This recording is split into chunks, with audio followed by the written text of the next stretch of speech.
Sa ngalan ng Ama at ng Anak at ng Espiritu Santo. Amen. Panginoon ko at Diyos ko, ako'y nananalig na ika'y naririto. Ako'y iyong nakikita, ako'y iyong naririnig.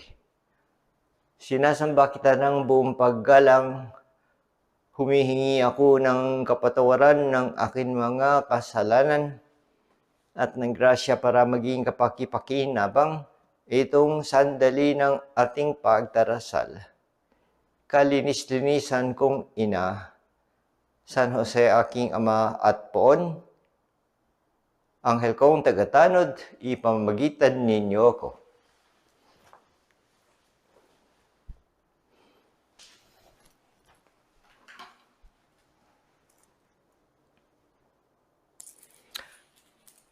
Tayo'y narito sa ating buwanan paghubog, ika-4 na linggo ng buwan, at halos pinakahuling linggo ng ating Kwaresma dahil papasok na ang mahal na araw at tayo'y sumusunod sa ating Panginoon mula pa nang nag-umpisa ang Kwaresma at nandito na tayo sa pintuan.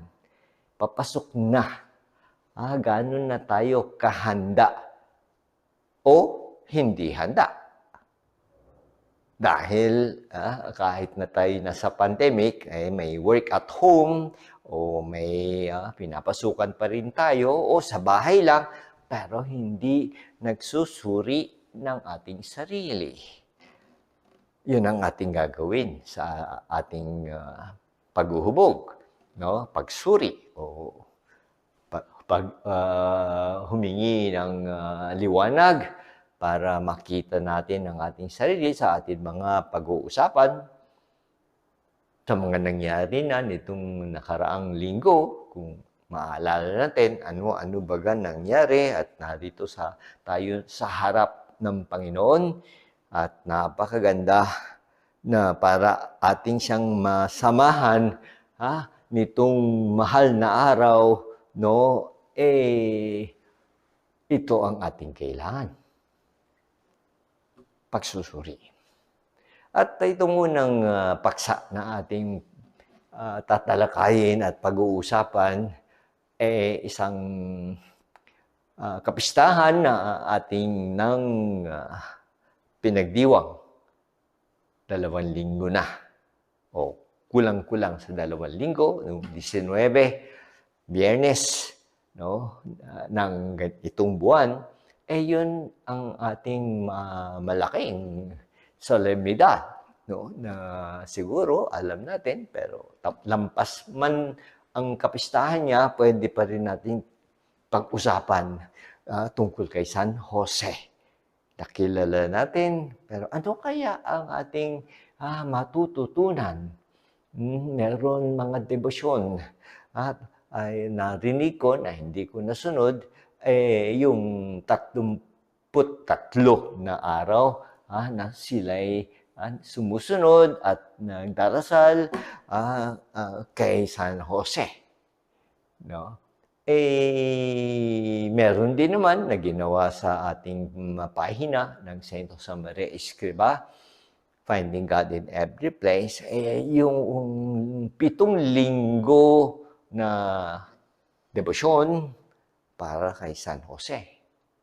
So, linggo-linggo, dating tinalakay yung kanyang kalungkutan at kaligayahan sa nangyari sa kanyang buhay. May mga ganun na mga pangyayari, no? Nalungkot siya dahil may nangyari, natuwa siya dahil kumbaga lumiwanag, nalaman niya kung anong paraan, anong ipinagkaloob ng Panginoon Diyos. Pero ang masasabi natin, makikita natin na si San Jose atento, nakikinig, alam niya, nadadama niya na may ibig ipahiwatig ang Panginoon Diyos sa kanya. No? At yun ang nagsimula na siya'y natutulog. We have sleeping Saint Joseph, no? Doon sa panaginip, sinabi nung anghel yung kanyang papel. No, Lord, para alagaan kayo. Yung batang parating, ay yan, alagaan mo yung babaeng yan, si Maria, na kanyang naging asawa. At kanyang kinupkup kahit na hindi sa kanyang kagagawan na ating maunawaan. Pero ito, sinabi ng anghel, gawa ng Espiritu Santo. So, kahit na siya siguro hindi makaunawa, sinunod niya na alagaan yung mag-ina o nasa sinapupunan pa ang batang ang Jesus na parating. Nandoon na si San Jose para gawin yung kanyang papel. Ama, asawa ni Maria. So mula doon, nakita natin na talagang hindi niya iniwan. Siya ay napakatapat kahit na alam mong yung pagsubok nga o yung kalungkutan niya. Kawawa naman ang bata, no? Kala ko anak ng Diyos, pero dito lang pinanganak sa kuweba. Pobreng lugar. Kasi walang lugar doon sa mga kanilang kinatok at sana maganda-gandang lugar. Wala. Puno. Sila kung saan na lang. Yung bahay ng mga animal. Kaya tayo palagi, nasa kuweba ang Holy Family. Hindi niya maintindihan, Diyos, pero kawawa, nasa pobre at walang tao. No, yun lang mga tupa na nandun, at saka yung 3 hari na dumating, may dala. Tapos sila'y tatakas pa dahil itong haring Herod, papatayin pa yung bata. Takbo, sabi, kunin mo at itakas. Tumakas na sila, takbo ng Ehipto. Pagdating ng Ehipto, siyempre hindi alam saan ba. Wala naman kaming bahay na titirhan o may sinabi ang Diyos sa kanya, hanapin mo kung sino, doon kayo titira sandali. Pagkatapos ng panahon, babalik kayo. Sasabihin, wala. Lahat wala. Lord, talagang wala. Pero naniwala pa rin siya. Ginawa pa rin ni ating San Jose. Hindi ba na isang santo na pwede natin tularan sa kanyang pagsunod sa lahat ng mga sinasabi sa kanya? At sa kanyang kung pagbalik pag-alaga sa mag-ina. Lalo na yung sila'y bumalik na at nasa Nazaret na, hindi na doon sa lugar na nandoon yung anak ni Herod, si Archelaus. Siya na pumarito sa Nazaret. Kaya siya ay Nazareno, tulad ng ating sa Quiapo, Nazareno. Poon Nazareno. Mula doon, si San Jose, tahimik lang na kanyang hanap buhay bilang karpentero. Yun ang araw-araw na ginagawa niya. Meron siya sigurong naitayong talyer. No? At yung batang Jesus na lumalaki, na hindi pa yung oras para magpahiwatig ng kanyang sarili, ay nandoon sa kanyang talyer. No? At katulong niya, tinuturuan niya ng lahat-lahat na dapat matutunan ng isang karpentero. Pukpok, lagare, sukat, lahat ng mga yun. Si Jesus naman, kahit na anak ng Diyos, kanyang tinutunan yung mga yun. Dahil kailangan yan tumulong. Hindi siya nanonood lang. Hindi lang nakaupo. Balik mula sa talyer at babalik. Wala. Tulong. Isang taon, dalawa, maraming taon. Kaya ang tawag natin sa mga taon na yun, 30 years of hidden life. Tagong buhay ni Jesus ng 30 taon. Walang nakakakilala. At siguro yun ang gusto ni Lord.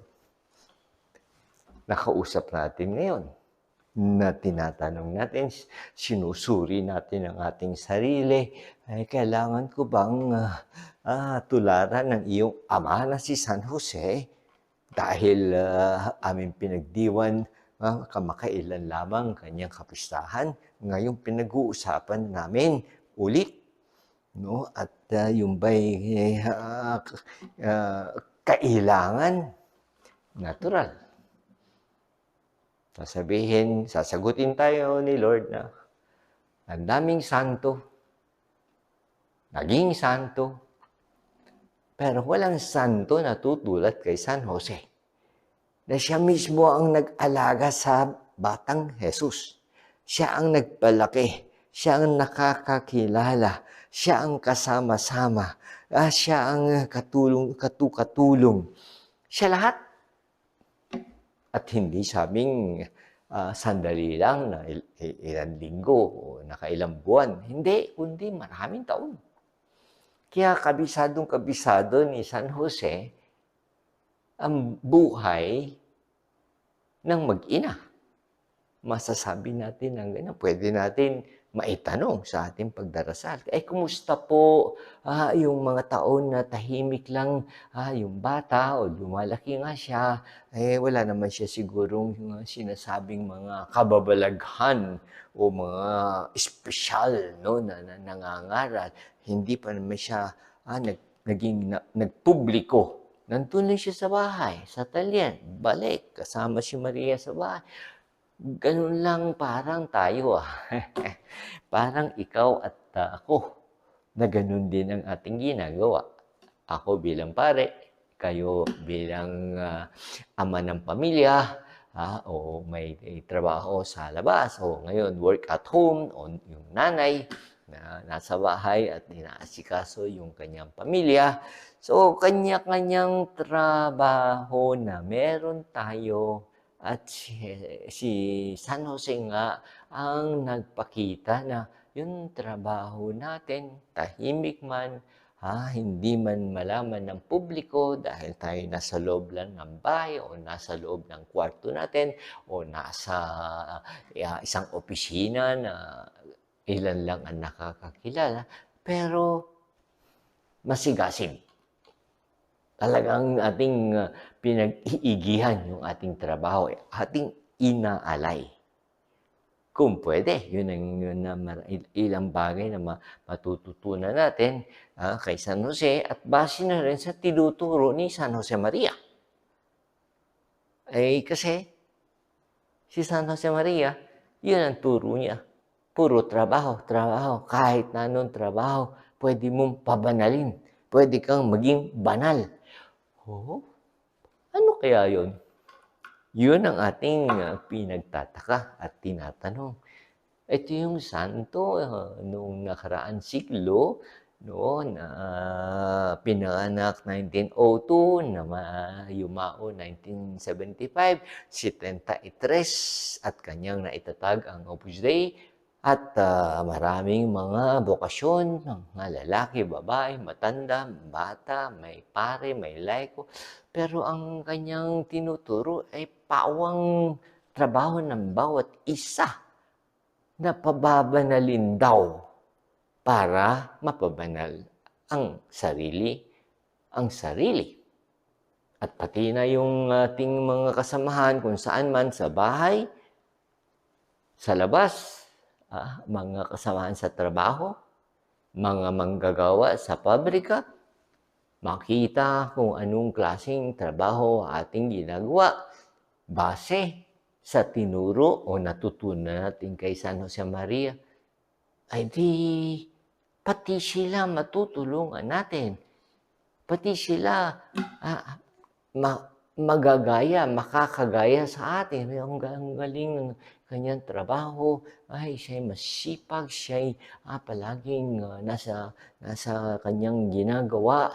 No? Hindi nagsasayang ng oras. Tinatapos niya ang trabaho niya. Dibdiban, hindi kumbaga maraming kwentuhan ng kwentuhan.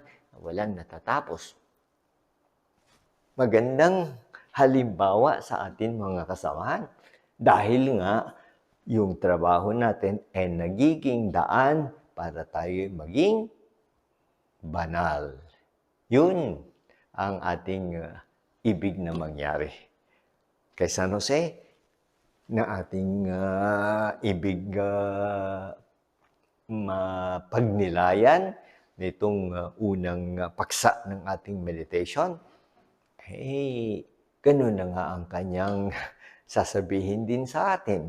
No? Ako, yung buhay ko, isang karpentero at maraming taon, dyan ako nakapaghanap buhay sa aking mahal na pamilya. No? Sa Batang Jesus na tinuruan ko rin. No, paano magkarpentero. Kaya yung lumabas na siya, sabi ng lahat, hindi ba ito yung ating nakikita na kasama ni San Jose? Anak ng karpentero. Ang pagkakilala kay Jesus, natural. Hindi naman siya nagtakip ng mukha na sabi, kakahiya naman. Ako'y anak ng Diyos, hindi pa nila kilala. Yun ang naging turing sa kanya. Pero si Jesus, wala sa kanya yun. Alam niya na doon talaga. Parang yun din ang kanyang itinuturo. Ikaw, tayong lahat, iba-iba man yung trabaho mo o yung trabaho man ng tatay ko na si San Jose, karpentero, o ako, sabi niya, ako, anak ng karpentero. Yan ang ginawa ko. Hindi ko kinakahiya. Hindi ko minamaliit. Hindi ko tinatago sa lipunan. No? Kahit na malaman ng tao na ito yung ginawa ko ng daming taon. Pero, natural, dahil anak ng Diyos yan, at saka si San Jose, talagang santo, makikita natin na hindi basta-basta yung trabaho. Hindi yung, tapos na, pero hindi tama, hindi ayos, mali-mali. Hindi pwede yun. Yun ang hindi gagawin ni San Jose. Yun din ang hindi ituturo ni San Jose Maria na, pag ikay may trabaho, ayusin mo maigi, para yung nakakakita yun, pagdala mo sa kanila, natutuwa sila, ang ganda, ang galing, pupurihin nila.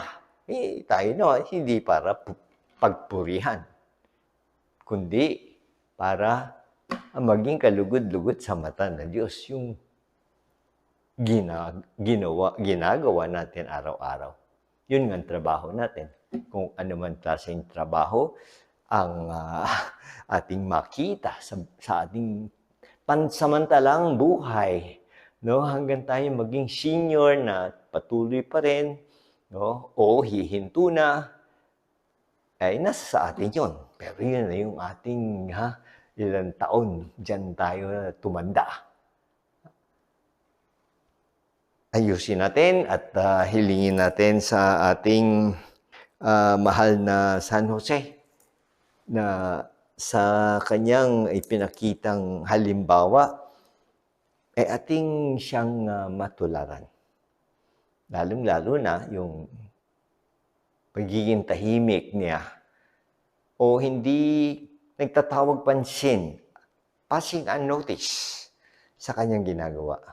Pero talagang nakatutok, talagang para sa Diyos. Kaya ako ginagawa ng maayos itong trabaho ko kahit na walang nakatingin, dahil nakatingin kay si Lord. At sa Kanya ko iaalok. No? At natural, yung tao, hindi naman sa para purihin ang trabaho ko. Hindi, yun ang aking inaasahan na nangyayari sa karamihan. no? Yung makita ng iba, purihin ka ng iba, kung hindi man masasaktan tayo, no? Walang pumapansin. Kay San Jose, wala yun. Dahil nakita niya na ang mahalaga at ang may pwedeng ialok sa Panginoon, yung kanyang ginawang trabaho araw-araw sa kanyang buong buhay. So, Panginoon Lord, itong aming sinusuri na pagtulad kay San Jose at mula sa kanyang pagtugon sa gusto ng Panginoon, yung kalooban, no? Hanggang sa kanyang pagtupad sa ilan bagay na tinuro sa kanya na gawin niya, ay kanyang ginawa. At hindi siya nag-aalangan. Lalo na kung hindi niya maintindihan, bakit kaya? Nandun siya, naniwala siya. Ayun ating pananampalataya. Naniniwala ba tayo? Nananampalataya ba tayo sa Diyos? Ganun ba katatag, no, ang ating pagtitiwala na kahit na may pandemic, kahit na nagkagulo na ang ating buong mundo, kahit na maraming nangamatay dahil wala pang baksin, o ano man mangyayari, hindi tayo magdadalawang isip kay Lord na, Lord, wala kayo, hindi kayo sumasagot, pinababayaan niyo kami, at sa iba, pwedeng mawala ng tiwala, mawala yung pananampalataya. Hindi po. Hindi namin gagawin yun, patatatagin pa namin. Kahit na anong mangyari, alam nyo ang mga pangyayari. Ay ganun din kaya si San Jose, yung ating tinutukoy na santo, no? Ganun ang kanyang kabuhayan, buong pagtitiwala. At yun ang kanyang ginawa sa buong buhay.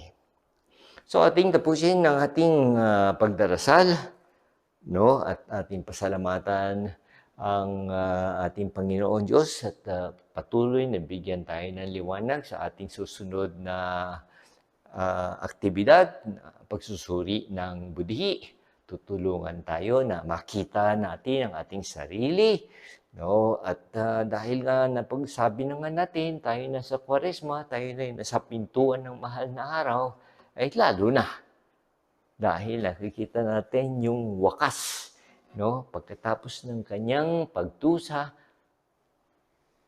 sa kanyang pagpasa ng krus, sa ating pagdala o pagsunod sa mga istasyon ng krus, 14 yan.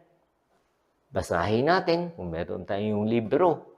Hindi na tayo kailangan pumunta ng simbahan at tayo isa-isa. Kahit na sa bahay na lamang at ating isipin na ito yung unang istasyon, ito yung ikalawa, ikatlo, ikaapat.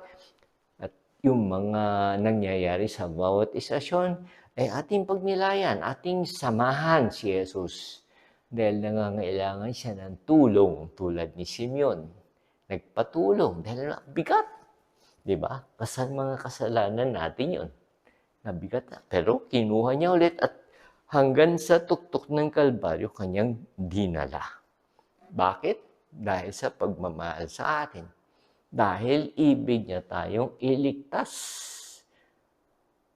Sa Biyernes Santo doon na nakapako 3:00, doon siya pumanaw, doon siya namatay. Pero hindi tayo mawalan ng pag-asa. Dahil kanya sinabi, ako'y mamamatay para sa inyo. Pero sa ikatlong araw, ako'y mabubuhay muli. Ay, ganun na nangyari. Nakita ng mga, nakakita sa kanya na namatay siya, nilibing, nandun siya sa sepulkro. Pero pagkatapos, nakita, nakabuhay na. Nabuhay na. Nakita ng nanay, nakita ng mga tao, nahipo ni Tomas. Ikaw ba yun? Ikaw nga, may sugat. Tayo. Dahil pinatatag natin ang pananampalataya, naniniwala tayo na kung ating siyang masamahan, kung tayo'y tumulad kay San Jose, isang araw, pag tayo'y pumikit na rin, tinawag na rin, makabalik sa ating ibig marating, sa ating paroroonan, meron ka, meron ako, lahat tayo, hindi man makobit, tatanda, magkakasakit, at tayo'y uuwi na. Para sa akin, gusto ko lang umuwi. Pero dahil nga may gagawin pa, dahil nga gusto pa natin tumulong, gusto ko pang makinig ng mga nangungumpisal, gusto ko pang magbigay ng payo sa mga nagtatanong o dito sa ating online na recollection meditation na isang tulong sa ating lahat para mapalapit sa Diyos. Hindi kung ilan pang taon ang ipagkaloob sa akin at ipagkaloob sa inyo, ating tatanggapin ng buong loob. Pero kung oras na naman, hindi tayo iiyak.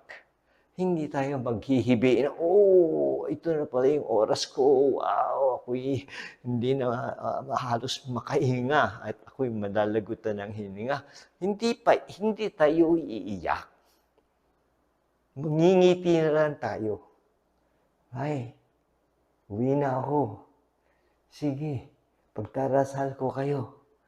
No, mauna at kayo naman susunod din. Ganun lang. Kaya walang pagkatakot. Sabi nga ni San Jose Maria, hindi tayo natatakot para mabuhay. Hindi rin tayo natatakot para mamatay. Dahil pag tayo mamatay, tayo mabubuhay kasama ng Panginoon Diyos.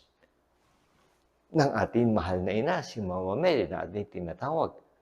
At si San Jose, na ating tinatalakay, ating pinag-uusapan ngayong ating pagdarasal. Ako'y nagpapasalamat, Diyos ko, sa mabuting pasya at inspirasyon na iyong inihatid nitong sandali ng pagdarasal. Humihingi ako ng tulong para maisakatuparan ng mga ito. Kalinis-linisan kong ina, San Jose, aking ama at poon, anghel kong tagatanod, ipamagitan ninyo ako.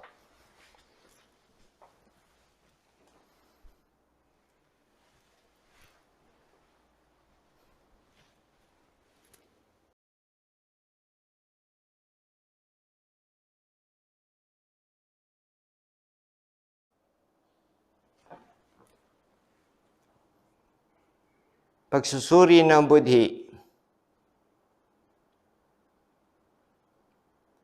At nagmamadali silang lumakad at nakita nila sina Maria at Jose at ang sanggol na nakahiga sa sabsaban galing kay Lucas 2:16. Si San Jose, isang taon, laging may nakahandang ngiti, ay isang guro ng buhay na laging nasa presensya ng Diyos. Humihingi ba ako ng tulong sa Kanya upang matutuhan ko mahalin ng Diyos at kung paano ko matutularan ng akin mga anak ng ganitong uri ng pagmamahal?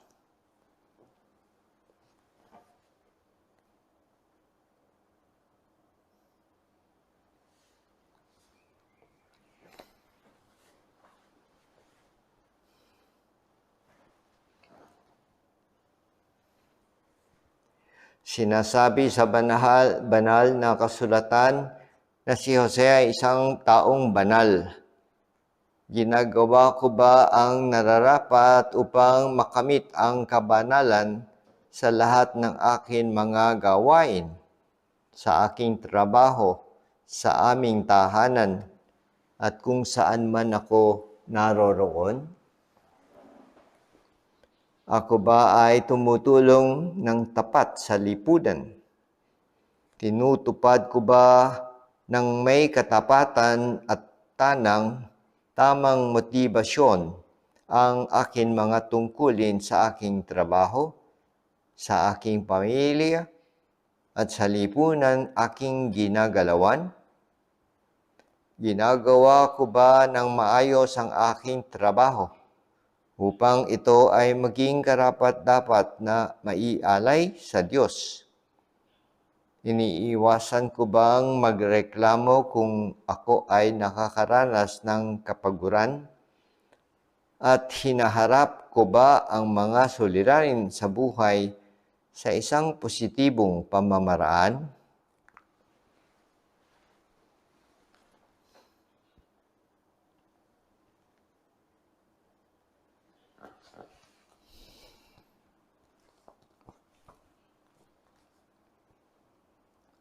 Nang magising si Jose, sinunod niya ang utos ng anghel ng Panginoon. Humihingi ba ako ng liwanag sa Diyos upang malaman ko ang kanyang kagustuhan at ng sapat na lakas upang magampanan ko ang mga bagay na ito? Kapag ako ay may ipinagagawang mga bagay sa akin pinagtatrabahuhan o sa aming tahanan, ipinapaliwanag ko ba ng maayos ang mga dahilan tungkol dito? Ginagawa ko ba ito sa isang kaaya-ayang pamamaraan at binibiyaan ko ba sila ng sapat na pagkakataon upang maipakita ang kanilang sariling inisyatibo? Bago ako gumawa ng mga mahalagang desisyon tungkol sa aming pamilya, ipinagdarasal ko ba ito at inisasangguni ko muna sa aking asawa?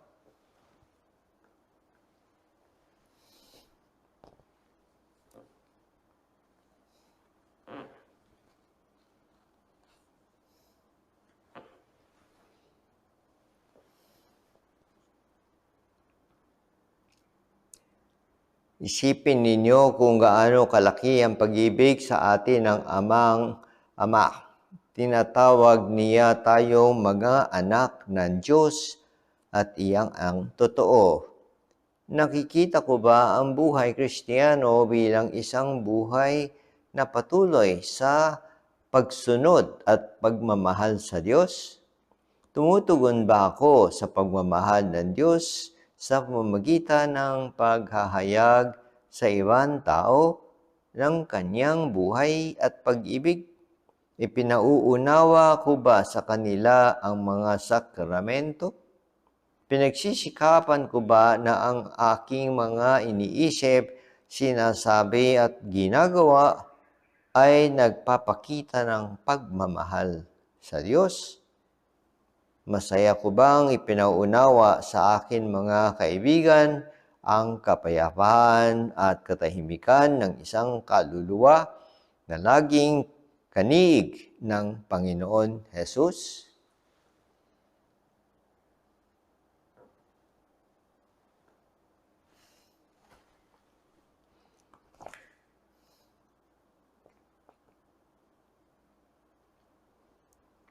Hindi kayo ang pumili sa akin. Ako ang pumili at humirang sa inyo upang kayo'y humayo at mamunga at manatili ang inyong bunga. Nauunawaan ko ba na ang pagtuturo ko sa ibang tao ng akin mga natanggap na kaalaman ay isang daan na magdadala sa kanila sa tunay na kaligayahan?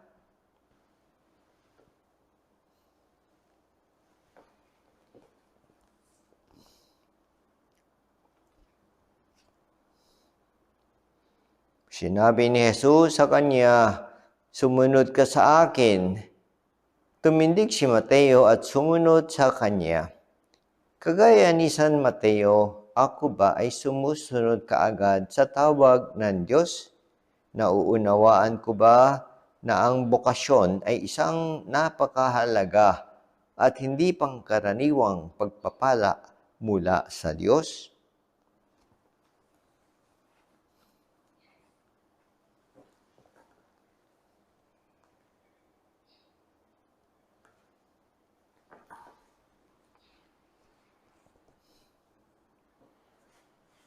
At may isang tinig mula sa alapaap na nagsabi, "Ito ang aking anak, ang aking hinirang, siya ang inyong pakinggan." Sa aking pagdarasal, ako ba ay nakikinig sa Panginoong Hesus? Pinag-aaralan ko ba ang kanyang buhay sa pamagitan ng pagbabasa ng banal na kasulatan at sa pagninilay-nilay ng mga nilalaman nito? Kinakausap ko ba ang Diyos tungkol sa aking pamilya at mga kaibigan? Meron bang mga bagay na hindi ko ipinagdarasal sa Kanya?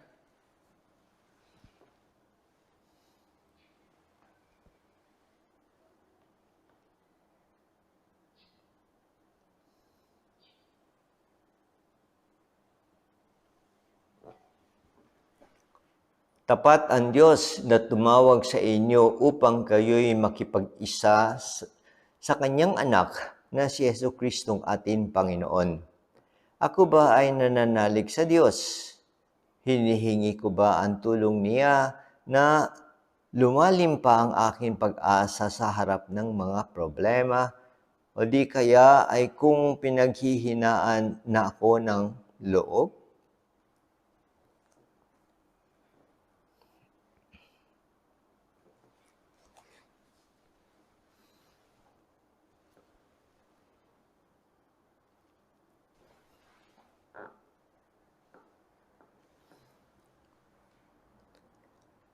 Sinabi sa kanya ng Panginoon, "Magaling, tapat at mabuting alipin.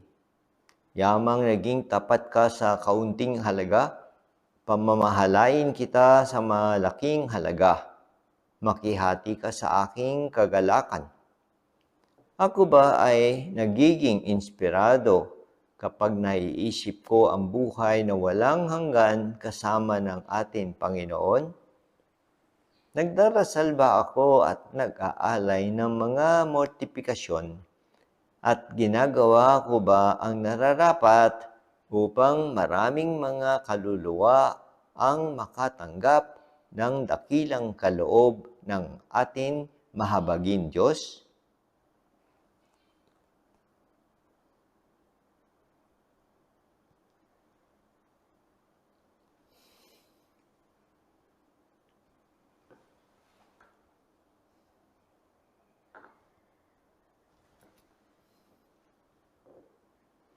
Sinabi ni Jesus kay Marta, "Ako ang muling pagkabuhay at ang buhay. Ang nananalig sa akin kahit mamamatay ay muling mabubuhay. At sino man nabubuhay at nananalig sa akin ay hindi mamamatay kailanman." Sumagot si Marta, "Opo, Panginoon." Katulad ni Marta, ninanais ko ba na maging tapat sa Panginoon hanggang kamatayan? Iniiwasan ko ba ang magkasala at pinalalago ko ba ang aking pagmamahal sa Panginoon?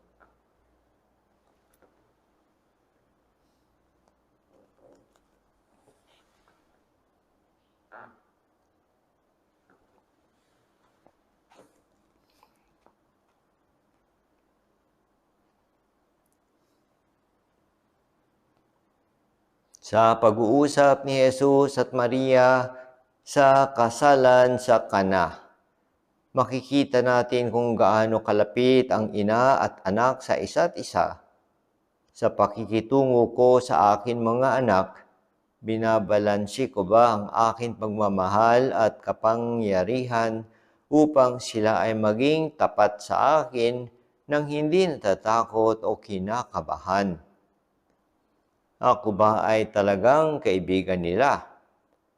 Nalalaman ko ba kung saan nila ginagamit ang kanilang oras at panahon at kung ano ang gusto nilang basahin? Nalalaman ko ba kung gaano katagal silang gumagamit ng internet at kung ano-anong mga websites o social media gaya ng Facebook, Twitter ang kanilang pinag-uukulan ng panahon? Kapag kami ay magkakasamang nanonood ng television, tinuturuan ko ba sila sa ganitong pagkakataon na magkaroon ng critical na pag-unawa tungkol sa mga palabas sa telebisyon? Ginagabayan ko ba sila na gumawa ng sariling mga desisyon?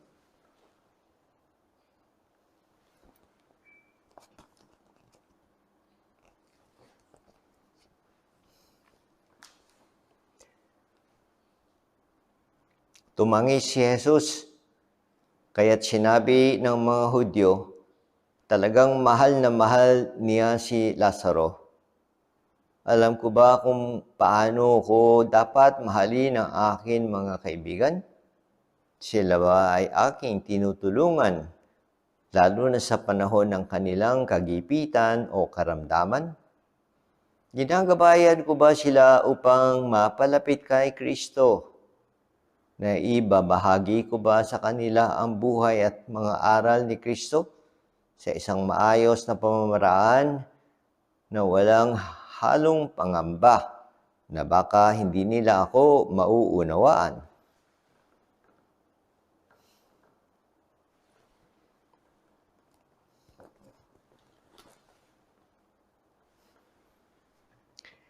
Kung magkakasala sa iyo ang kapatid mo, puntahan mo siya at kausapin ng sarilihan. Kapag nakinig siya sa iyo, ang pagsasama ninyong magkapatid ay napapanauli mo sa dati at napapanumbalik mo siya sa Ama. Ako ba ay tapat at mabuti sa ibang tao at iniiwasan ko ba ang mga tsismis o ang magbigay ng mga walang saysay na pagpuna?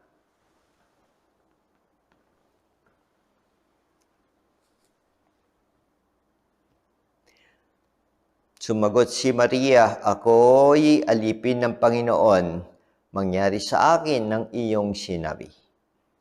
Ang mga salitang ito ba ng mahal na birhen ay nagbibigay sa akin ng sapat na kahandaan upang masunod ko ang kagustuhan ng Panginoon?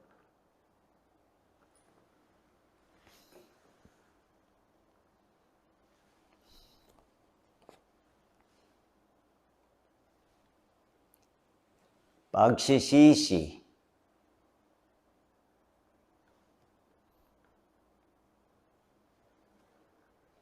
Santa Maria, ating pag-asa, luklukan ng karunungan, ipanalangin mo kami.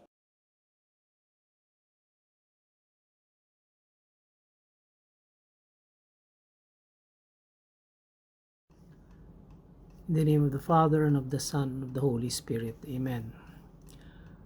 Our Father, who art in heaven, hallowed be thy name. Thy kingdom come, thy will be done on earth as it is in heaven. Give us this day our daily bread. Forgive us our trespasses, as we forgive those who trespass against us. And lead us not into temptation, but deliver us from evil. Amen. Hail Mary, full of grace, the Lord is with you. Blessed are you amongst women, and blessed is the fruit of thy womb, Jesus. Holy Mary, Mother of God, pray for us sinners now and at the hour of our death. Amen. Saint Michael, pray for us. Saint Gabriel, pray for us. Saint Paul, pray for us. Good morning sa inyong lahat. Ang pag-uusapan natin ngayong umaga ay yung topic ng, or yung virtue ng naturalness. Naturalness. Ang naturalness, ang ibig sabihin yan, by definition, is everything natural. No? Yung ating sarili, yung pagka-natural natin na walang influensya galing sa labas. So our true nature, no? Our true being, kumbaga, according to the dictionary, our true being. Yun ang naturalness. And this natural yun ang ating gawain. At yung the-ness, yung naturalness, yun ang ating ginagawa regularly, no? Na walang influenza. It's a natural way. Okay. So what do we do naturally? Ano bang ginagawa natin na natural? So basically, pagising natin ng umaga, Either naligo tayo, bihis, of course, kakain ng almusal, sa namamadali, sa may nagtatrabaho, didiretso na sa trabaho, magdadrive, everything, the routine, basic routine for the day. Natural na sa atin yan, ginagawa natin. Pag nasa opisina tayo, pag-uusap sa mga tao, yung mga work na kailangan natin gawin, ginagawa natin dyan as normal as we can, as normal, no? Pero kung tutuusin, pag inisip mo yan, regular yan. Ang pag-uusapan natin are those works that you're doing, yung mga ginagawa ba nating natural, yung ba'y totoong atin o impluensya na ng iba-ibang experience natin sa buhay? Kaya importante makuha natin yung konsepto ng naturalness dahil importante natin maintindihan yung ating sarili, na ma-accept natin yung ating sarili, yung ating pagkatao, basically our basic self. Kaya importante yun. Now, naalala ko, maraming pwedeng pag-usapan about naturalness. Ang ating, one of them, is ang ating behavior, no? Ang ating attitude, ugali. Anong ibig sabihin ng behavior natin o ugali? Madalas, ang nangyayari, pati yung pag-iisip natin, pati yung ating way of thinking, our trend of thought, kumbaga, madalas, nangyayari napapa-influensya na to ng ating mga nangyayari sa ating buhay. Yung mga pumapalibot sa atin, the environment, the work, everything. Habang bata pa tayo, yung eskwelahan, yung mga influensya ng mga kaklase natin, yung mga magulang, yung mga kapatid, yung mga neighbors. Iyan ang nagfo-form ng ating bagong tinitawag natin new natural self. Pero ano ba talaga si Juan? Ikaw, ano ba ang natural talaga dapat natin maintindihan sa ating sarili? Madalas tinatago natin parang maskara sa ating buhay yung ating sarili, yung ating tuutong sarili. Tinatago natin dahil nahihiya tayo na ganito lang ako, nahihiya tayo sa ating trabaho, nahihiya tayo sa ating hugis, nahihiya tayo dahil may depekto tayo, either may physical defect, emotional defect, or may nahihiya tayo sa ating kulay, nahihiya tayo sa ating lahat, no? From our pating taas natin, everything that influences sa pamilya natin, nahihiya tayo dahil sa ating pamilya, nahihiya tayo sa mga kapitbahay, nahihiya tayo puro about, it's either an impression ang ating pinapakita dahil nahihiya tayo sa ating sarili. Usually, yan ang nangyayari.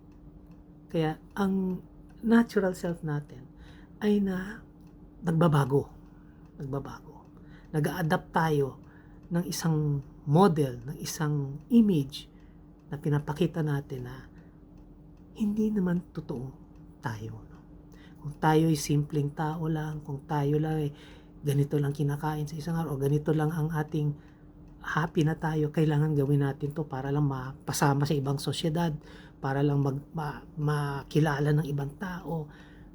Yan ang nangyayari ngayon. Nangyayari sa atin at nagiging hadlang. No? Nagiging hadlang. We'll talk about behavior, ugali, talk about yung pansarili, yung pag-iisip natin, yung ating mindset. Naalala ko tuloy yung kwento ng isang pare, tuloy sa podcast ko to narinig, sa panahon ng pandemya. No? Siya isang chaplain ng isang eskwelahan at kinusap niya yung mga magulang, lalo na yung mga mothers or yung mga mommy, na tinanong, ano ba ang experience mo dito sa nangyaring pandemya?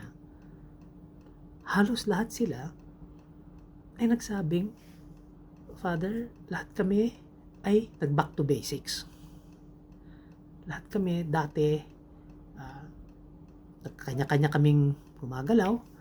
Ngayon, trabaho ako nagtatrabaho, yung asawa nagtatrabaho. Ngayon, nasa bahay na lang kami at bibigyan natin ng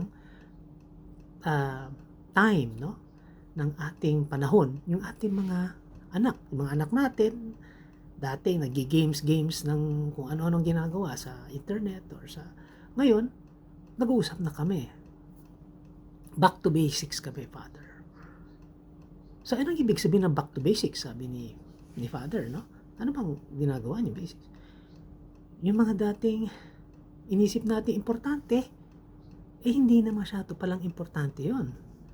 Kaya pala natin mabuhay na ganito lang. Kaya pala natin makipag-usap sa isa't isa.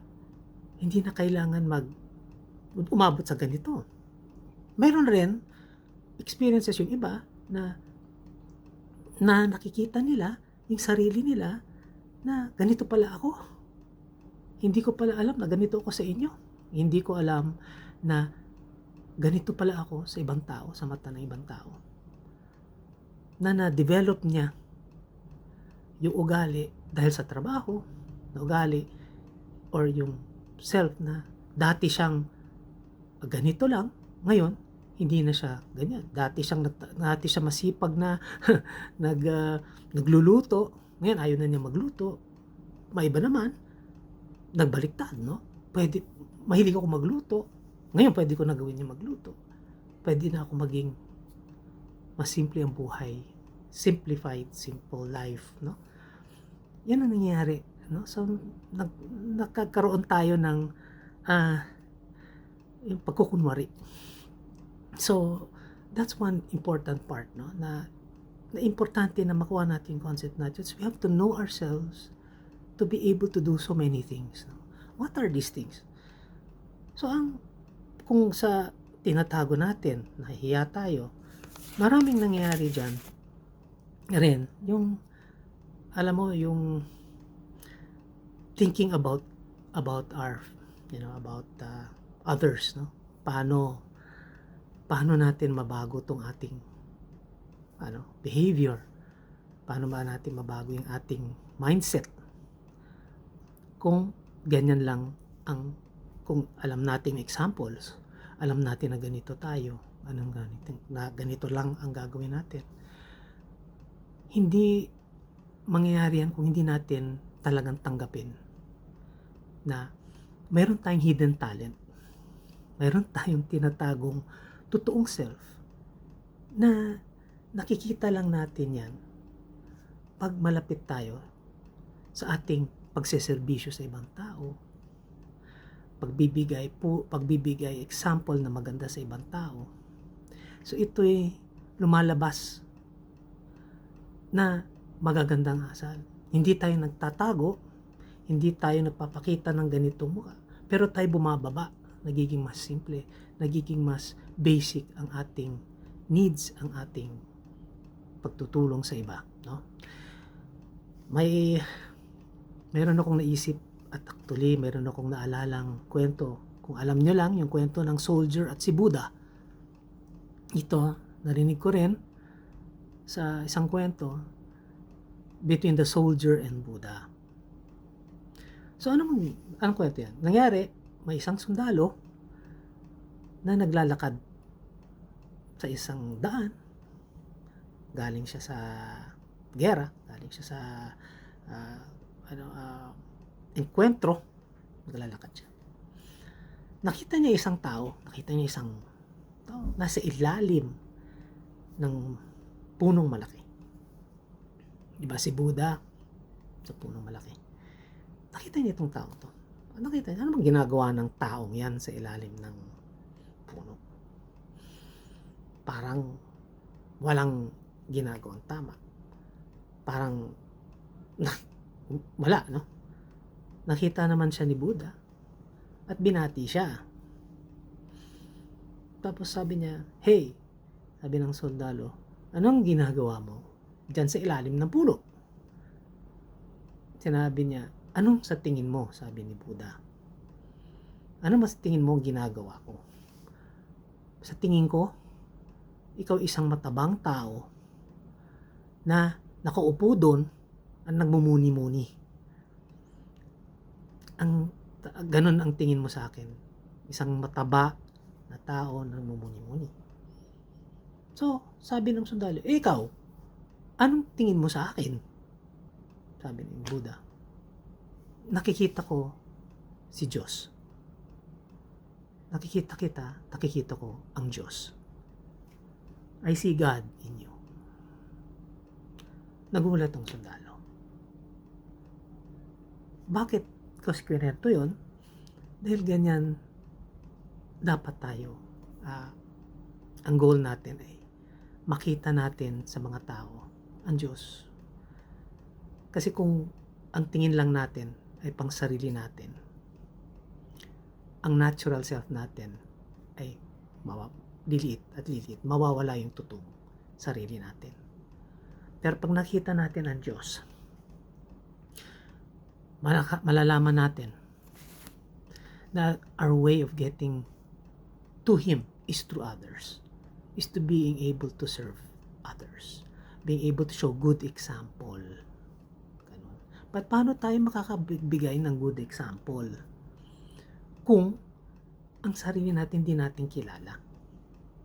Kung tayo ay nagpapakita ng ibang idea, image, na hindi naman talagang natural. Natural tayong masiyahin. Pero pag nakikita mo yung ibang tao, masungit ka. Natural naman tayong bumati. No? Umiti. Natural lang yan. Simpleng-simple. Pag sinimple mo lang yung buhay, pag sinimple lang natin yung mga needs natin, lalabas ang natural natin. So how do we do it? Ano bang ibig sabihin ng simplehan natin yung buhay? Example lang nito, yung nangyari sa, mayroon akong kwento na para sa akin, ako mismo, experience ko to. Habang nagda-drive ako, pumara yung kotse sa harap ko at kailangan kong kumanan. Ngayon, pwede akong kumanan ng ganyan, kaya lang yung kabilang lane, yung kabilang side, go na sila. So nang kumanan akong ganun, go na sila, naghalos ang medyo magkakasalubong kami, o hindi naman magkakasalubong kami ng isang kotse na pakakaliwa, ako na mapakanan. Binaba niya yung sa kanan, yung kumakaliwa, binaba niya yung kanyang bintana. At ako, nakita ko, ngumiti ako, ginanong ko siya. Ngumiti akong ganyan. Ngumiti ako ng ganyan. Actually, yung ngiti kong ganyan, parang, sorry ha, naabala kita. Pero siya, nagulat ako. Imbis na binaba niya ng mukha niya, hindi, parang galit, parang ginaganon ako. Mamaya, nakita kong gumaganon. Siya pa rin, siya bigla, ngumiti rin siyang ganyan. At tuloy kaming nagkaliwa, siya dumiretso. At naalala ko yun. Sabi ko, mayroon pala tayong hidden goodness. Mayroon tayong hidden, kahit nasa adversity, na natural tayo, pag nagano'n, ikaw rin ay lalaban, ikaw rin, bakit? Nandito naman ako, ganun. Hindi. Tayo ay may time na pwede nating gawin na may magandang mangyari kung tayo ay gumawa ng kabutihan o little charity. Pero hindi natin makukuha yan kung ang ating pag-iisip, kung ang ating direksyon ay nakatutok sa ating sarili lang. Sa ating sarili, sa ating image, sa ating ginawang mask o ginawang costume, kumbaga. Dapat tanggalin natin yan. Yung sinasabi ng Lord, we should take out that pitiful mask and change what we have. Yun ang in the talks, no? Meron rin akong babasahin sa inyo na galing sa The Way ni Santo Jose Maria Escriva. undoubtedly your life will clash with others. Contrast faith confirmed with works is exactly naturalness I call of you. Yan ang From the Way number 380. So talaga magkakaroon tayo ng clash. There will be times na habang gumagawa tayo ng tingin natin ay maganda, being kind, trying to establish, hindi dapat itong gawin, ito dapat ang gawin, o pwede natin gawin to. Yung popular belief clashes with our faithful beliefs, no? Our faithful way of doing things. Nangyayari yan. Huwag tayo mangamba. Dapat maniwala tayo sa ating sarili. Na alam natin tama ang ginagawa natin, na hindi naman nakakasira sa image ng ibang tao. Hindi nasisiraan sila, pero bibigay natin yung totoong dapat ipakita. No? So these are things that happen, na nangyayari, no? But what usually happens, no? Kailangan natin maging coherent Christians, no? What is a coherent Christian? Ano ba yung kailangan natin buuin? We have to be naturally and openly open to friends, no? We have to follow, kunyari, yung image natin, no? Ang image natin, sinong gusto natin tularan? Kailangan tayo may magandang pinapakita sa tao.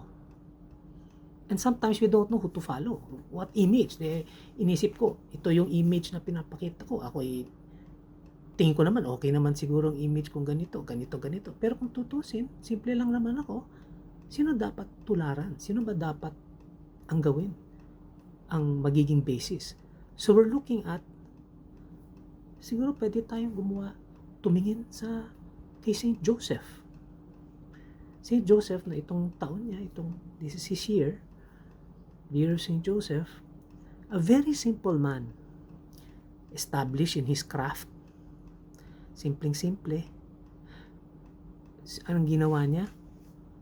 Pag nag-isipan mo, minahal niya si Mary, biglang nalaman niya na nagdadalang tao, gusto niyang i-divorce secretly dahil ayaw niya mapahiya si Mary.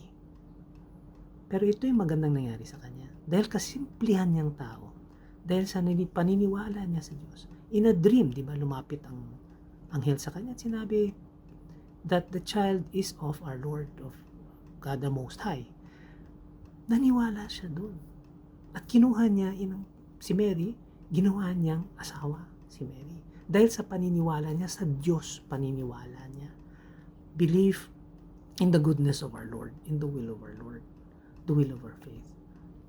So yung faith natin, yung ating pananampalataya, ang magiging basis, one of the basis. But one thing with our faith, madalas tayo maging faith, hope, charity, our theological virtues. More importantly is yung love, no? Yung paniniwala natin, yung pagmamahal natin. When we love somebody or when we have charitable ways of others, we become more creative, no? And that charity and yung faith natin na ganyan, kailangan natin maniwala tayo sa ating ang ang Diyos ay totoo, nandiyan dyan para sa atin. Sometimes kasi, pag nagdadasal tayo, Lord, I pray to you, or I pray to please Him, but after, pag may nangyayaring mga incidents na nangyayari sa buhay natin, yung mga pagsusubok, bigla tayong umaatras, bigla tayong nawawala ang gana pumunta sa adorasyon. Sometimes, nagkakaroon tayo ng despair or sorrow or sadness. When actually, sa turo sa atin, despair, sorrow, sadness, although natural ways rin yan, gawa ng demonyo yan. Gusto ng devil yan. Bibigyan ka ng doubt because kung may believe ka sa Diyos, lahat ng nangyari sa'yo, kahit mahirap, masaya, mahirap, pagsusubok, lahat yan ay dahil may mas magandang mangyayari. Dahil mayroon kang makukuhang mas magandang aral or makakatulong sa iyo later on yung pangyayari na yan. We learn from it. Yung sinasabi nga namin, embrace evil with abundance of good. Now, mayroon talagang mga nangyayari na mga tao na talagang lalaban sa iyo. So, anong ginagawa natin? Usually, nagkakaroon tayo ng hidwaan, nagkakaroon tayo ng misunderstanding, nawawala natin yung ating Kristiyano. Pagiging Kristiyano, nagtatanim tayo ng galit, nagtatanim tayo ng mga masasamang isip. Pero kung ikaw ay kagaya ni Buddha, nakikita mo ang bawat tao ay parang Diyos. Nakikita natin na siguro naman yung taong yan, sa panahon na yon masama yung araw, o pagod, gutom, kaya ganyan magsalita, or lagyan natin ng palaging rason na hindi siya ganon. Kaya yung example ko na ngumiti ka doon sa tao, ngumiti rin sa'yo, alam mo, lahat ng mga any confrontation, keso masama, pag nginitian mo yung tao, pag binati mo, nagkusa kang maging mabait, magkusa kang maging kumausap sa tao na nagkaroon kayo ng problema, kahit papaano yung taong yun, yung puso niyan ay lalambot, kahit papaano hindi yan kasing taas ng galit niya or yung inis niya sa iyo. Bababa. Ikaw rin, it helps you more. It helps you become better. It helps you to learn to live better, to be more forgiving. So what do? We do by example, no? We do apostolate also by example. What do we do usually sa, ang nangyayari kasi ng nangyayari dito, maraming aspeto like so, human respect ang nangyayari sa atin, Ay, ang naturalness nagiging signature of divine enterprise. Yan ang sinasabi ni Saint Josemaria sa 554 of the Four Rule. Ako ay nakadighay ng ay nako, dahil naalala ko tuloy yung pangyayari ng in between, yung pagmamahal ng isang tao at yung coldness ng isang tao. Naalala ko tuloy yung kwento ng isang monk, actually, nang nasa simbahan siya, hindi niya alam paano mapasaya yung ating mahal na birhen, at bigla siyang gusto niyang gumawa ng isang bagay na to offer to Our Lady. Hindi naman siya nag-aral, wala naman siyang alam. So ang sabi ng mga skura paroko or the elder monks, sinabi na wag ka na lang pumunta sa simbahan at magdasal ka na lang sa kwarto mo. Ang ginawa niya, dahil mahilig siya mag-juggling, mahilig siyang mag-tumbling, pumunta siya doon sa simbahan, sa chapel mismo, at sa harap ni Mama Mary, nagja-juggling siya doon. Nagja-juggling, nagtatumbling, ngingiti-ngiti, nagpe-perform. At dumating yung parang abot, or I don't know if it's an abot, pero yung head ng monks, at sinabi, tigil mo yan at nakakaya ang ginagawa mo. Biglang may ilaw o liwanag na dumiretso sa kanya galing kay Mama Mary, at may boses siyang narinig na pagbigyan mo siya, hayaan mo, at ako'y nasasaya, ako'y masayang nakikita siyang gumagawa para sa akin. So it's not the sacrifices that we do really, but yung ating mercy, ang ating pagiging magpatawad. That's what our Lord said. It's not sacrifice I need, it's mercy. So itong naisip ko, na naalala ko tuloy ang sinabi. So when we do that, and we have that ability to do, and we know that a lot of our restrictions, maraming nangyayari sa atin, ang isang malaking hadlang ay yung human respect. Dahil nahihiya tayo, ayaw natin kumontra, nahihiya tayong magsabi ng ating sinalooban o yung loob natin, yung ating pag-iisip, nahihiya tayong tumama, nahihiya tayong mag-rub off sa mga taong tingin natin ay nakakaalam sa atin, kahit na alam natin na mali sila. So what do we do pag ganun? We still say our piece with humility, with charity. Sinasabi natin to, ilabas natin, kahit na batikusin tayo, tayo na nasa tamang lugar. Huwag tayong mahiya.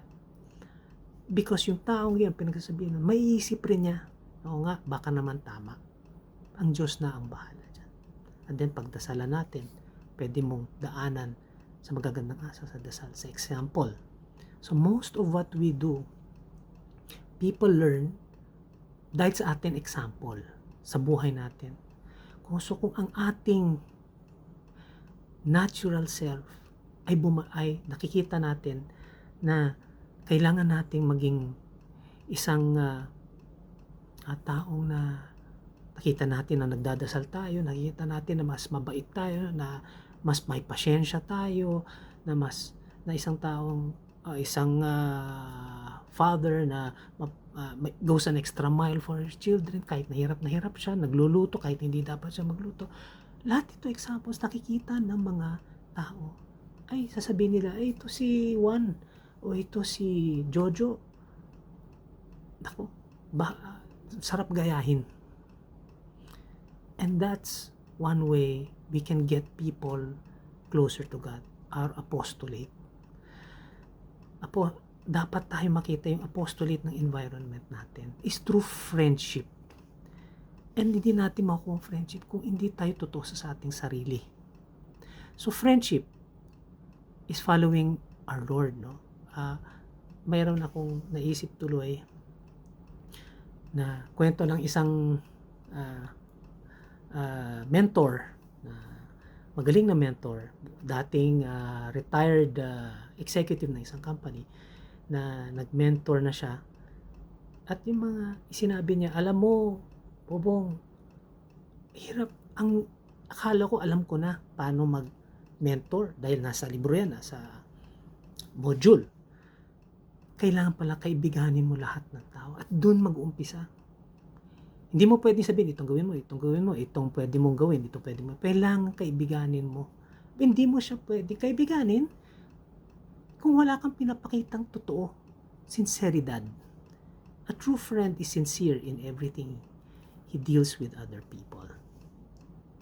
A true friend is sincere in the hardships of those people and goes beyond his own self. Hindi siya yung kung kailangan mo lang, saka mo lang tatawagan, o kung may meeting kayo, saka na lang ganun. Hindi, it goes beyond. No? You're able to talk to them, kakain kayo sa labas, coffee kayo, in the middle of the day, kakamustahin mo siya. So it is a developing friendship. It's a developing relationship. It's a relationship that will last, should last. And this is our way of being able to reach, showing our true selves, our naturalness, our true selves to others. To be able to bring them closer to God. So let's be friends to others. Let's try to develop our true selves. Ang totoong natin. Huwag tayong mahiya.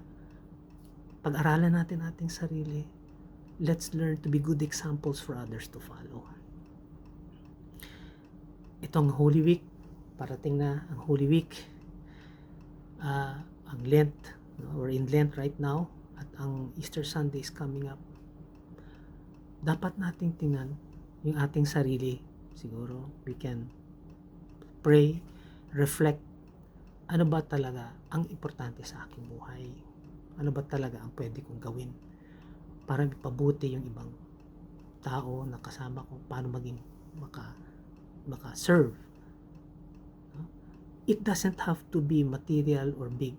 Kahit na ngumiti sa isang tao, ngumiti sa janitor, bumati sa isang bus driver, maging mas pasensya sa ating bahay, pag nagagalit yung mga misis, o pag nagsasalita yung mga misis, makinig. Alam naman natin na yung mga mamis ay ang ating daan para sa langit, no? There are crosses to bear, there are crosses to carry. Kumbaga, kung may sinasabi na cross to carry. But this is, if it's a cross to carry, we're going to Jesus. Sinasabi sa sa way of the cross, if you want to follow Jesus, you have to be able to climb the cross because Jesus is in the cross. So lahat ng paghihirap, with joy, with belief in our Lord, yan ang magiging alam natin na siya, alam niya na naghihirap tayo, inaalay natin paghihirap sa Kanya, tinutulungan tayong umangat sa Kanya. Makita siya sa lahat ng ginagawa natin. And the only way to do that, the only way to be able to show that we are part of Him is to be able to filter that down. Kailangan natin ipapahagi yung ating grasya sa mga kapatid natin in a way of being friends, in a way of service. Yan lang. Salamat po. Hail Mary, full of grace, the Lord is with you. Blessed art thou amongst women, and blessed is the fruit of thy womb, Jesus. Holy Mary, Mother of God, pray for us sinners now and the hour of our death. Amen. Saint Gabriel, pray for us. Saint Paul, pray for us. Saint Peter, pray for us. And Saint Joseph, pray for us. Happy Easter in advance.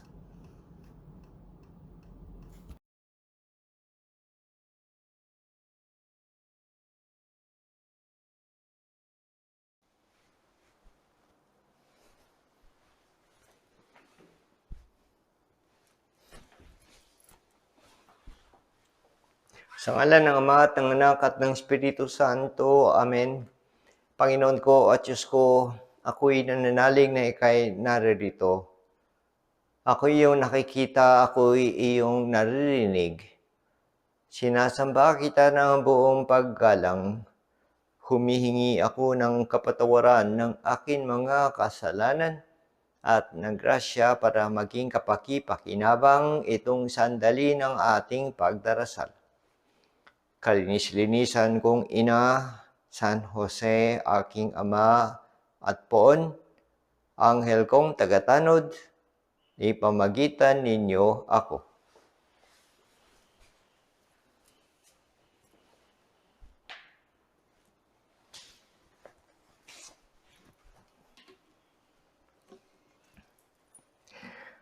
Tayo'y nasa huling yugto ng ating buwanan paghubog.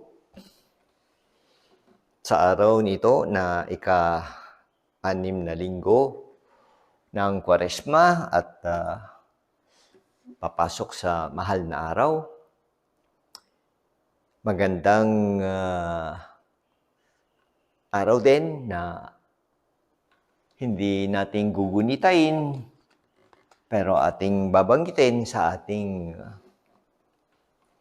pakikipag-usap dahil ating pasasalamatan ang Panginoon sa Kanyang ginawa sa pagtawag kay San Jose Maria Escriba sa pagkapari. At yun ay araw na to, March 28 ng Marso 1925, siya ay naordenahan. Kaya masasabi natin halos iisang siglo na rin. No? Ilang taon na lang at ganun na ang bilang. At ay nagpapasalamat ka dahil biro mo sa kanyang paghahanap ng kalooban ng Diyos. hinihiling niya na ipakita sa kanya kung ano yung kanyang kalooban. Dahil kung siya ang tatanungin, ang kanyang naisip at sa palagay niya, pahihintulutan siya ng kanyang ama, mag-abogado o mag-arkitekto. So, isang profesional na kinukuha natin pagka natapos ang ating high school, iniisip na natin kung ano ang ating kukunin, siya. Dahil nga meron siyang pakiramdam na may gusto ang Panginoon, kanyang hinihiling. At dumating nga, pagkatapos ng 3 taon na siya pari na, yung Opus Dei, 1928 na, ay siya'y inordinahan ng 1925. Ito yung araw na to na nagtapat sa ating buwanan paghuhubog. Kanina nabanggit natin na tayo nagpapasalamat dahil kung hindi sa kanya naging pare at hindi niya nakita ang Opus Dei, marami sa atin na hindi malalaman kung anong meron sa Opus Dei. Walang Opus Dei. At hindi ako miyembro, malamang hindi ako pare. Maraming kulang kung nawala siya. Dahil sa kanya, yun ang ating pinasasalamat na pinalawak niya yung daan. Pinapaalam niya sa lahat yung daan na gusto ng Panginoon para sa lahat ng binyagan Katoliko, na tayo'y magsaya, matuba, dahil narito na ang daan ng ating kabanalan na babatay sa ginagawa natin sa araw-araw. Anumang klaseng trabaho, anumang pagkakataon at oras, basta yung trabaho ating pinagsisipagan at pinagtiyatiyagaan at iniaalay sa Panginoon, pinag-iigihan yung trabaho, yun sapat na para maging galugod-lugod sa mata ng Diyos. At hindi ba yun ang may halaga? Hindi lang na tayo ay nagtatrabaho para sa pagsuporta ng sarili o ng ating pamilya, sa pamimili ng ating pangangailangan, sa kasalukuyang buhay, maraming gastos, maraming bayaran. Pero ganun pa man, kung para doon lamang sa makabili at mabayaran, at hindi para sa ikababanal natin, malaking pagkukulang. At pagdating ng panahon, malalaman na lang natin na yung ating mga binili ay iiwan. Yung ating mga pinagagastos ay ating ginamit na, ubus na. Yung lahat ng ating mga pinagpupundar habang taon-taon, naghahanap buhay, at lalo na kung sabihin natin, ako'y mapalad kasi gumanda ang aking trabaho. Ako'y nailagay sa posisyon na mataas. Ganun pa man kung hindi si San Jose Maria na nagbukas ng landas ng kabanalan, malaking problema ng maraming tao. Hindi nila magagamit ang panahon na napakaikli para matamo yung buhay na parating. Yung buhay na pinangako ni Panginoon na buhay na walang hanggan sa kalangitan. Kaya yung ating paksa nitong ikalawang pagninilay na halos lalo na, halos katapat na ng mahal na araw,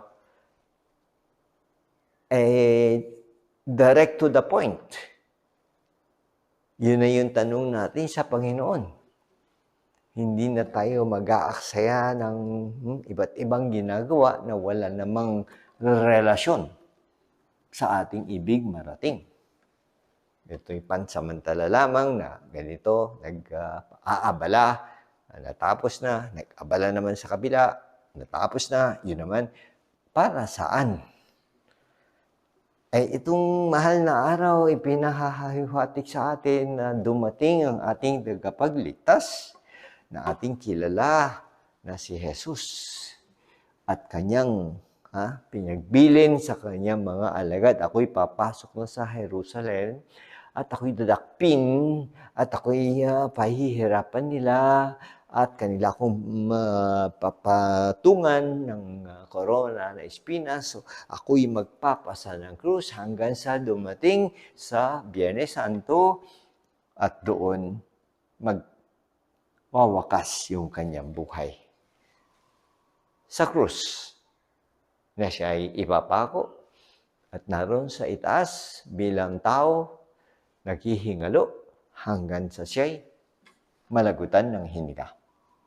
Dahil sa pagmamahal sa atin, dahil sa kanyang layunin na tayo mailigtas, yun ay kanyang ginawa. Kalooban ng Diyos Ama sa kanyang anak na si Jesus. Masakit.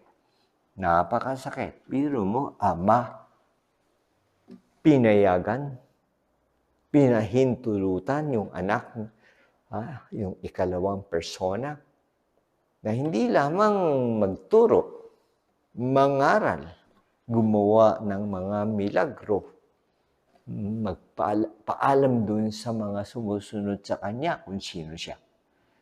Kundi yung pinakahuli, ito nga mahal na araw, yung ating masasaksihan na paghihirap, sakripisyo.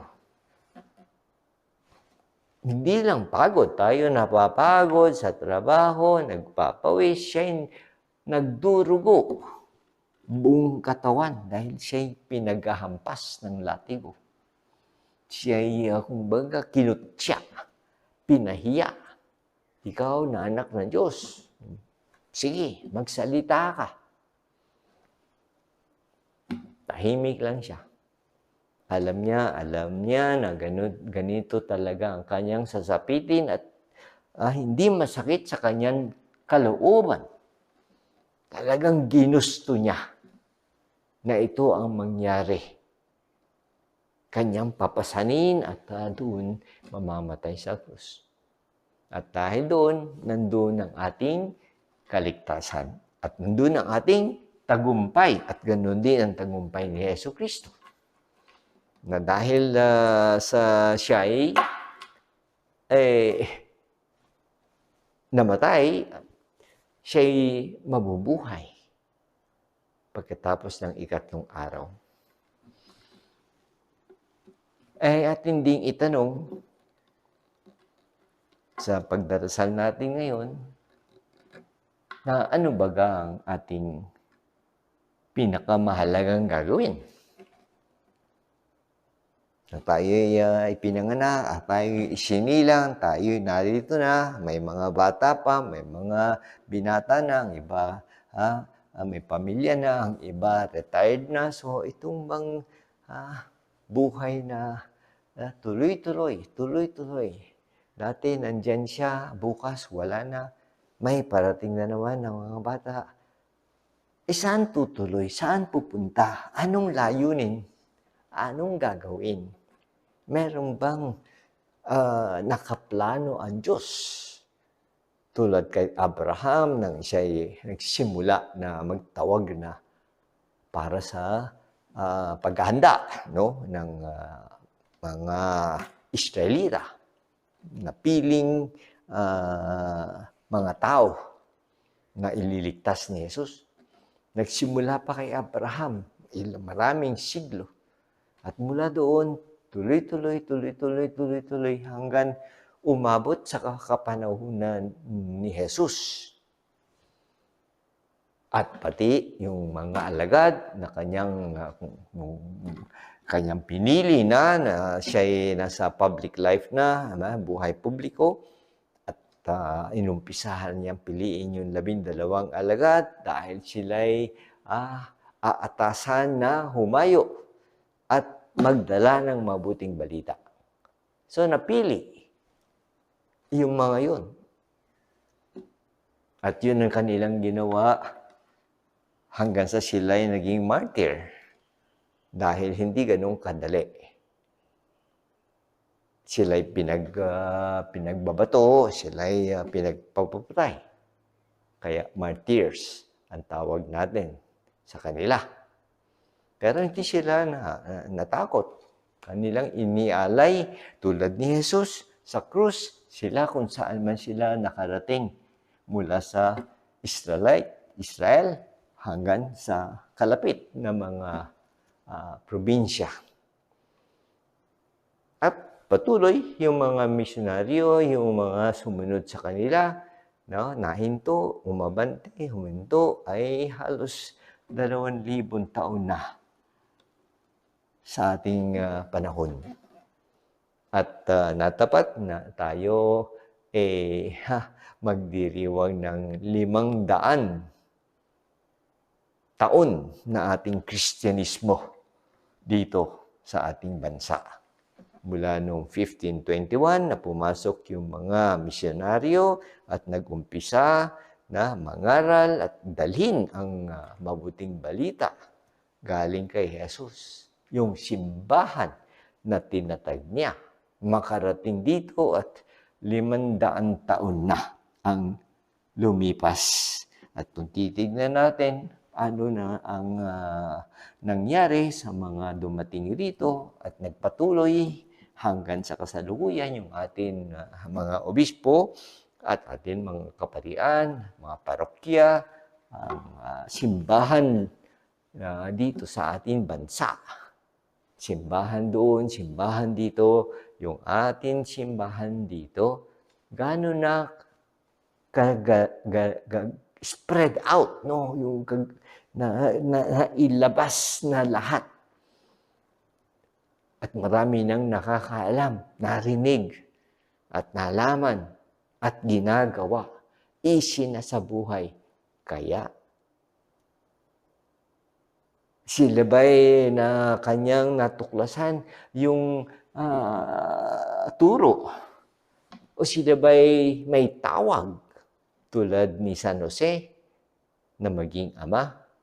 Tulad ni Maria na maging ina ni Jesus, ating ginugunita sa ating Angelus. Hindi natin nakakaligtaan na tuwing alas 12 ng tanghali o kuminsan sa umaga o alas 6 ng gabi para paalalahanan lang na yung bokasyon, yung dumating na tawag sa kanya ay maging ina ng Diyos anak, si Jesus.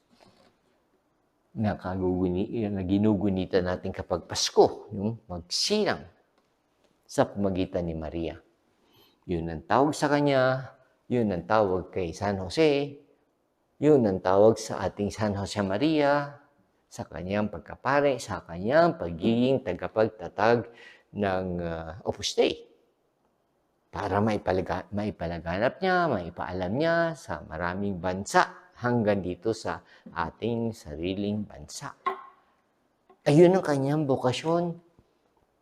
Tayo kaya na nabinyagan dahil Katoliko ang ating bansa, kapag sanggol ipinanganak ay agad-agad ilang araw, ilang linggo pa lamang pinabibinyag na. At pagkaraan ng ilang taon, bata pa rin, pag nagkaroon na ng isip, ating pinakukumpilan. Dahil yun ay mga sakramento na pagpasok at saka yung pagpapatibay ng pananampalataya. Parang ganun lang, automatic na binibigay sa atin, meron tayo kayang kaalaman sa ating pagkabinyag, meron na ba tayong tawag? O malamang ako'y baby pa lamang at hindi ko pa naririnig kung anong paliwanag o anong dapat kong gawin. Ngayon ating ipapaalam dahil mahirap na yung mawala. Kaya nga tayo nagpaparito sa ating buwanan paghuhubog para just in case na nawawala kami, Lord, no, magpapatulong kami, magpapaakay, no, dito kayo, O sige, makinig muna kayo. O sige, tignan nyo kung tama o mali ang inyong sinusunod, no? Ganun. Tulong lang. Nagpapatulong sa ating mga pagdarasal. Kanina na ating tinanong isa't isa yung mga tanong, the examination of conscience. Nandun siya. Narinig lang natin at tayo nang bahala sumagot. Yes, no, anong paraan. Pero dito, yung ako'y pinanganak, ako'y nakumpilan, alam ko yung sakramento, alam ko na meron kasal na para magkapamilya, meron din itong 100 sa mga napili maging pare tulad ko. Bokasyon ko sa pagkapare, bokasyon mo sa pagiging ama o ina. Magkapamilya, marami, lahat, halos lahat ng ating poblasyon. Ganun ang tawag. Pero may asawa, may walang pamilya at pare, ang mahalaga sa ating pagkabinyag, malaman natin na tayo'y may tawag na pala. Hindi lang natin napansin, hindi natin narinig, o hindi natin nabasa, kaya hindi natin alam ano nga ba yun. Samantalang sa sinulat at sinabi ng ating Batikano noong 1965 na yung mga binyag ay tinatawag na maging banal sa kanilang buhay. Banal. Hindi tawag na magpayaman o magnegosyo o maging successful na ano-ano man mga profesyon. Magaganda lahat yon. Pero ang pinakauna, yun nga tinuturo sa atin. Magpakabanal ka muna. Ang dami mo ngang nagawa, pero yung kabanalan zero. Wala. Sayang. Dahil yun ang ating dadalhin. Kung itatanong natin kay Lord, no, yung ba, pagkasisikapan ko, paghihirapan ko, no, yung ba, pag-aabalahan ko ng maraming panahon, ay sa totoo lang, kung malaman natin, doon babasihin kung tayo'y makarating sa susunod na buhay. Doon malalaman kung gaano karaming kabanalan, hindi gaano karaming kayamanan o pera sa bangko o anong nagawa mong mga matagumpay na bagay. Hindi yun. Kundi yung halaga ng kabanalan na ginagawa mo sa araw-araw kung pwede. At paano ka nakatulong sa iyong kapitbahay, neighbor. Love your neighbor. Ay di yung love, kung anong tulong. Apostolado. Hindi sabing, bahala na simbahan, bahala na yung mga misyonaryo. No? Sila, kung saan-saan, ako, abala dito sa aking ginagawa. Hindi. Lahat tayo. Abala man tayo sa ginagawa natin, meron tayong responsibilidad na mag-apostolado sa loob ng pamilya, sa loob ng trabaho, opisina, sa loob ng hospital, kung ikay doktor, nurse, sa loob ng pabrika, kung ikay manggagawa. Kailangan doon natin hanapin yung kabanalan at yung ating apostolado sa ating kapwa. Doon babasihan tayo ng Lord pagdating natin sa dulo ng ating paglalakbay. Alam ba natin yun? Alam ba, tinatanong natin ngayon, alam mo ba yun? Baka sabihin natin, ganun ba yun? Uulitin niya. Yes, yun ang pinakamahalaga. At kung kilala nga natin ang ating San Jose Maria na dito sa Molave, yung ating Southridge, yung mga nakaalam tungkol sa Opus Dei, yun ang tinutulong ng organisasyon nito, prelatura, personal, Opus Dei. Yun ang kanilang tapat. Yun din ang sinasabi ng santo. Yan, trabaho na yan. Teacher. Yan, doktor. Yan, nanay sa bahay. Yan, trabaho na yan sa pabrika. Lahat ng trabaho, diyan mo na hanapin yung kabanalan mo. Pati trabaho ko bilang pare, trabaho pastoral. Mga kaluluwa, mga naumpisal, mga humihingi ng direksyon, ng mga nag-aalangan at naghihingi ng tulong ng payo, pangaral. Yun ang trabaho ko naman. Dito ako nagpapakabanal. Ikaw naman sa inyong mga lugar. Trabaho nyo. Trabaho ko, doon tayo magpakabanal. At yung sinabi ni San Jose Maria na ganun ba, yung sabi ng simbahan, yung apostolado, yung ating pagmamahal sa kapwa, ay doon na sa lugar ng iyong pinagpababanal. Yung trabaho mo, saan ka ba? Sa bahay po. May mga anak akong nandoon. Yung mga anak mo, asikasuhin mo. May mga kasamahan po ako dito sa opisina, no? Sa departamento. Doon na yung apostolado mo. Pakita ka ng magandang halimbawa para tumulad siya sa iyo, maging kaibigan mo, may paliwanag mo itong pangaral at turo ni San Jose Maria. Malaman din niya, makilala din niya.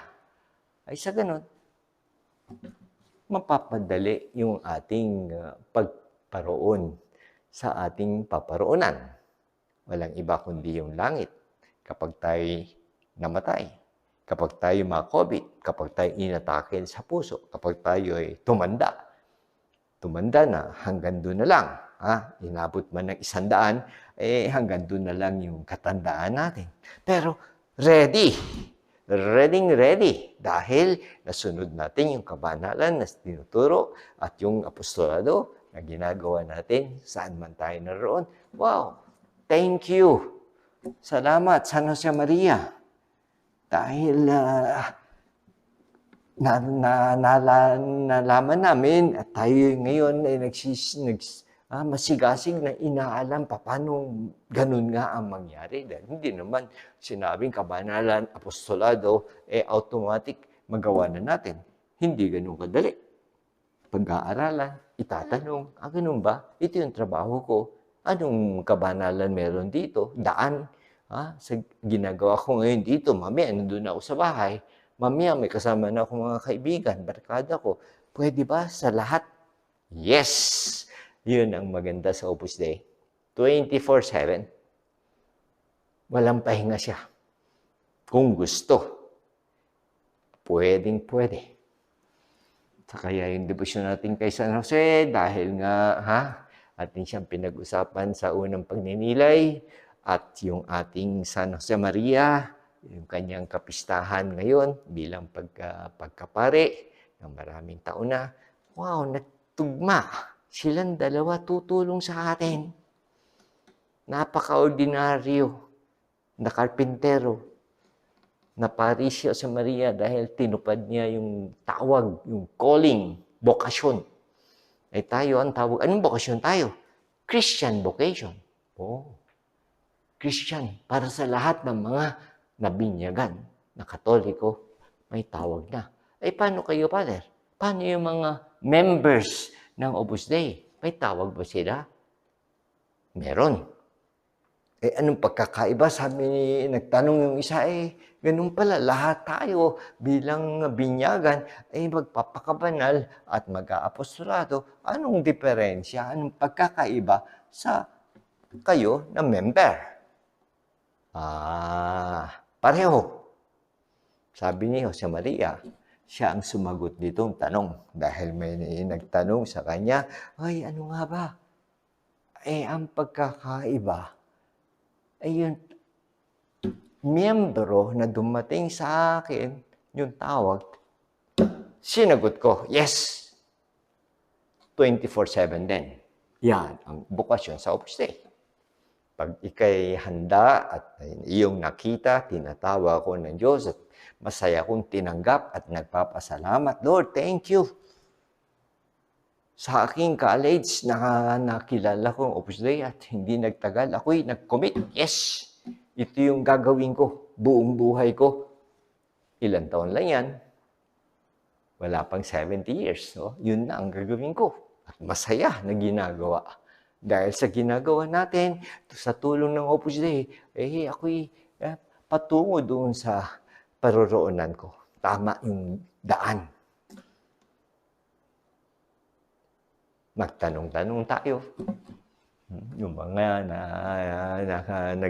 naggumagawa ng buwanan paghuhubog, mga members man, mga cooperators man, mga kaibigan man natin na nandito, sumama sa atin sa pagdarasal, pagdinilay, ganun ang ating maipapahiwatig sa kanila. Ganun lang ang pagkakaiba.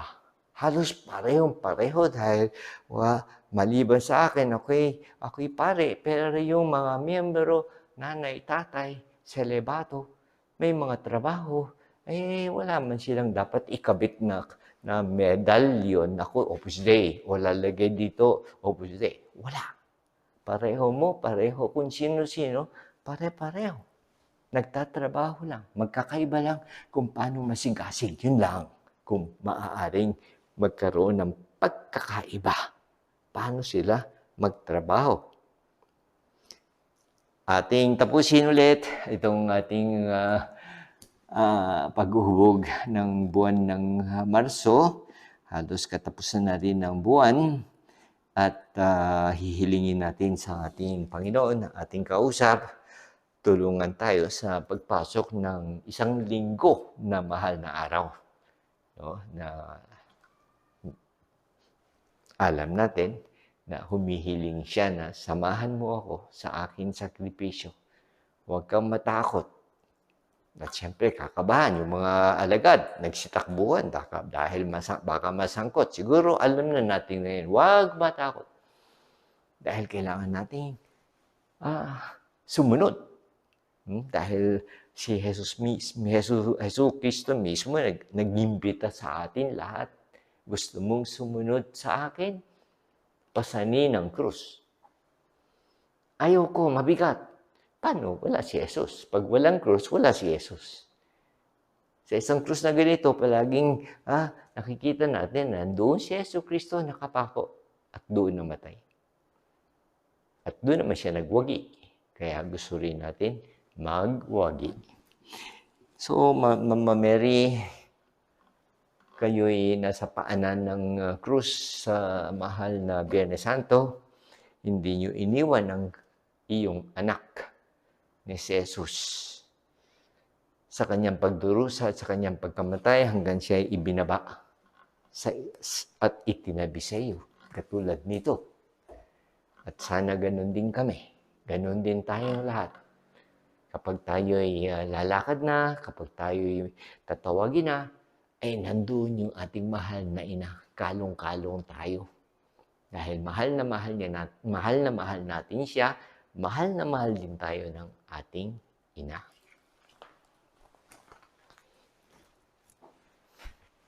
Ako'y nagpapasalamat, Diyos ko, sa mabuting pasya at inspirasyon na iyong inihatid nitong sandali ng pagdarasal. Humihingi ako ng tulong para maisakatuparan ng mga ito.